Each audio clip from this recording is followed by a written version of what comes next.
बुजुर्गों, नौजवान साथियों, एक हाथ ये पालती पोसती है, एक हाथ से उकसाती है। 2016 के अंदर वो शर्मनाक वाकया भारतीय जनता पार्टी के हरियाणा के शासन के द्वारा किया गया। किस प्रकार से बातचीत का दौर करके कहा गया कि आपको आरक्षण का हक देंगे, किस प्रकार से मुंह मोड़ा गया। और जब आंदोलन शुरू हुआ, अपने ही सरकारी तंत्र के जरिए समाज का तहस नहस करने का काम अगर किसी सरकार ने किया तो भारतीय जनता पार्टी ने किया है। बुजुर्गों, नौजवान साथियों, आज की सरकारें इस प्रकार का एक दमन चक्कर लगातार चलाए हुए हैं। हम इस मंच से आह्वान भी करते हैं, न केवल मैं अपनी पार्टी का प्रतिनिधि कर रहा हूं, बल्कि मैं आपके ही परिवार से पैदा हुआ आपका ही एक अंग भी हूं। हमने यह सीधा ऐलान भी किया था विधानसभा के अंदर 2016 में कि आप दोषी हैं। आप देखिए इनकी कारगुजारी।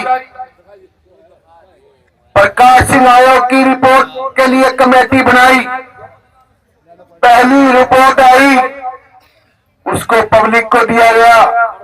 और तब दूसरी रिपोर्ट आई जिसके अंदर साफ उल्लेख था कि इस सारे कांड की दोषी सरकार है, उसको दबाया गया। वो रिपोर्ट पहले आती, एक न्यायिक आयोग बना दिया गया। वो न्यायिक आयोग की रिपोर्ट आती, एक सीबीआई की इंक्वायरी कहती। मैं आपके माध्यम से पूछना चाहता हूं, आज के सरकारों से रहनुमा आपकी तीन बनाई कमेटियां, पहली कमेटी की रिपोर्ट नहीं मानी, दूसरी की इंतजार नहीं की, तीसरी कमेटी बना दी। किस प्रकार से अपने चेहरों को, काले हुए चेहरों को ये छिपाना चाहते, इससे बड़ा सबूत क्या मिलेगा। बुजुर्गों, नौजवान साथियों, आज की जब विधानसभा के अंदर चर्चा चली थी, हमने ये कहा था कि तमिलनाडु के अंदर 79 से 69% आरक्षण चल रहा है, हमारे यहां क्यों नहीं?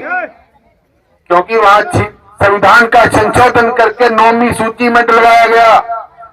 हमने विधानसभा के अंदर ये कहा था कि मुख्यमंत्री जी इसको 9वीं अनुसूची में डलवाइए, तब जाके आरक्षण प्राप्त होगा। आपके मात्र प्रस्ताव पास करने से नहीं होगा। केंद्र में भी आपकी सरकार है, पूर्ण बहुमत है। तो ये हिच इसलिए, जब आप इस समाज को आरक्षण प्रदान करना चाहते हैं तो 9वीं अनुसूची में क्यों नहीं डलवाते? इसीलिए हम तहे दिल से, हमारी संपूर्ण पार्टी, संपूर्ण कार्यकर्ता आपके इस यज्ञ में आपके साथ कंधे से कंधा मिला करके खड़े हैं।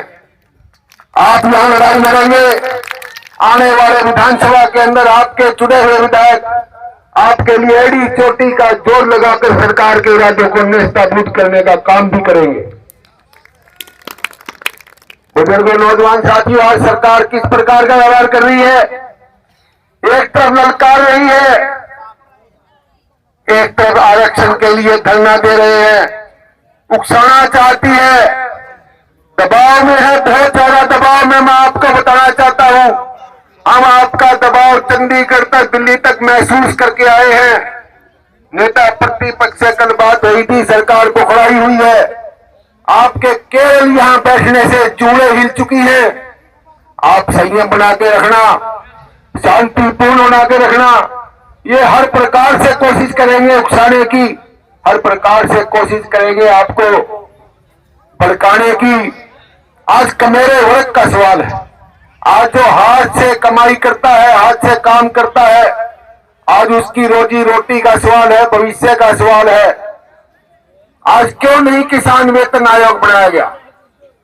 वो समय था जब हम छोटे थे, उस समय 1 क्विंटल गेहूं एक मास्टर की नौकरी के बराबर होता था।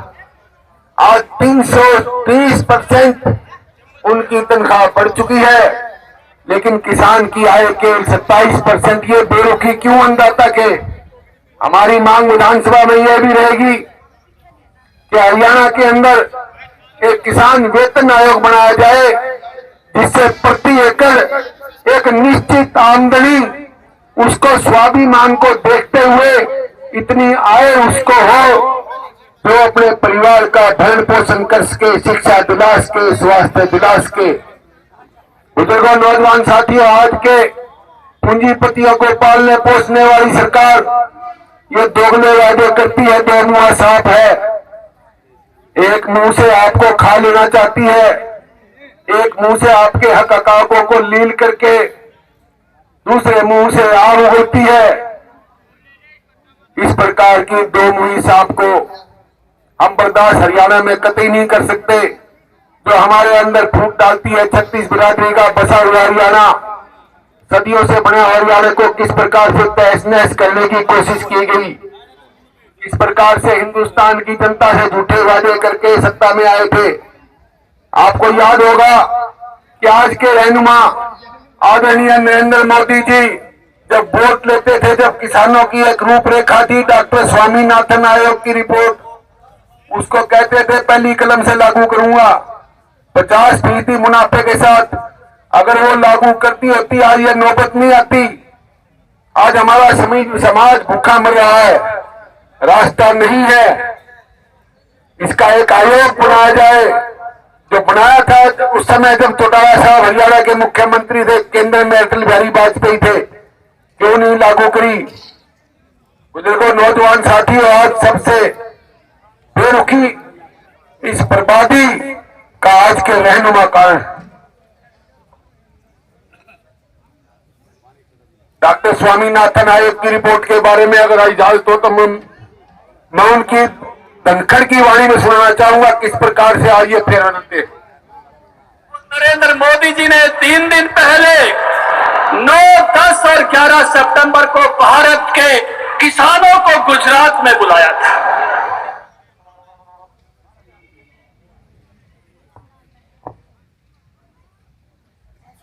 और गुजरात में भारत के किसानों को बुलाकर उन्होंने जो संदेश दिया था, वो संदेश मैं आपको बताना चाहता हूं। आदरणीय नरेंद्र मोदी ने कहा था, भारत के किसानों चिंता मत करो, नरेंद्र मोदी जब दिल्ली की गद्दी पर बैठेगा तो किसान आयोग की रिपोर्ट को पहली कलम से लागू करेगा। तुम्हारी फसलों के दाम 50% मुनाफे के साथ देगा। अगर तुम्हारे चावल पर, गेहूं पर 1400 रुपए लागत आती है तो 2100 रुपए से एक भी कम पैसा नरेंद्र मोदी की कलम से नहीं मिलेगा। ये वादा इस भारत के शहर ने 3 दिन पहले भारत के किसानों के सामने किया।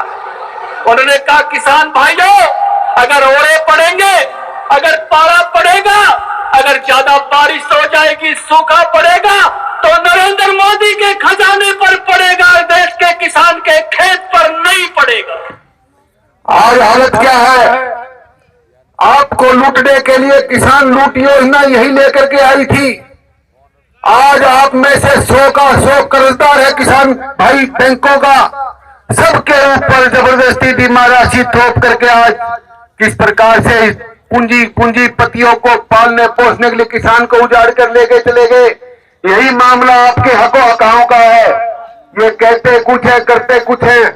इसलिए हम आपसे बीच में आए थे आह्वान करने कि हिम्मत बनाए रखिए।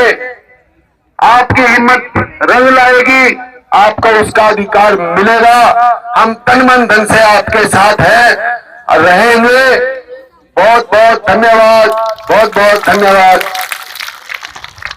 भाई, मैं धन्यवाद करूंगा एमएलए साहब का। इन्होंने हमें उत्साहित किया और हमारे अंदर जोश भरा। और भाई, 2 नारे इनके नाम से लगाएंगे हम। जब तक सूरज चांद रहेगा,